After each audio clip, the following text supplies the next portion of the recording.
Hi all, I wanted to do a quick video with some questions I've been getting a lot along with myself here the last month, just trying to evaluate where we have two really strong products in the 112-day maturity with DKC62-70 versus DKC62-89. And so I thought I'd just do a quick video here, on how to decide between the two. And the first thing I'll say is they're both two great options. And so really it's about where you're going to place them along with what your goals are. So here's what I would say. First of all, DKC62-70 is definitely a product where versatility is its strength. It's really good out of the ground. Some other attributes with that hybrid is it's really good on disease. So maybe a corn on corn environment or just a higher disease presence. Tighter clay, wetter soils, that's where 6270 has a lot of strength on it.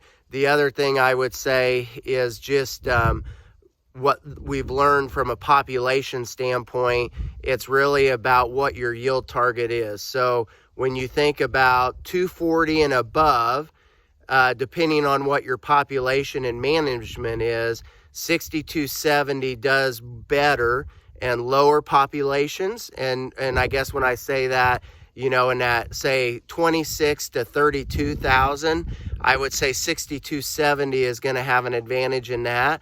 Whereas you get in that 33 to 38,000 in higher yielding environments, 6289 seems to perform better in those higher yielding environments. So if your yield target is in that 250 to 300, I'm going to tell you, as you go north and move north, 250, 260, 270, 280, 290, your populations, depending on what row configuration you're in, may vary a little. And that's where the higher population with the higher yield environment, probably 6289 is going to be stronger than that, where 6270 is still going to be strong up into that 250, 260, but the separation I see really is kind of in that 240, 250 line by population. And so I know that sounds a little complex, but yet at the same time, hopefully that helps you decide, if I'm going to pick one or the other, what are the things I need to think about?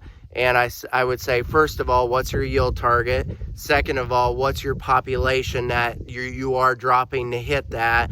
And then third would be, am I in a narrow row or 30-inch row?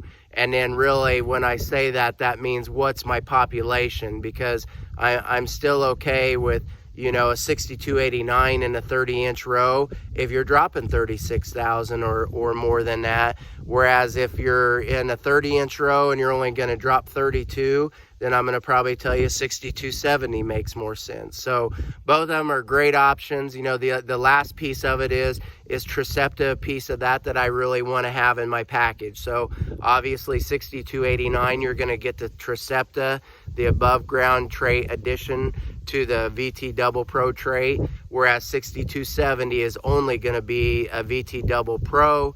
That being said, we have a 6269 Smart Stacks trait product with that genetics, where we don't have that in 6289. So once again, I know that's a lot of info, but hopefully if that's something you're thinking about, this video will help step through that process of which one's best for my farm. All right, thanks.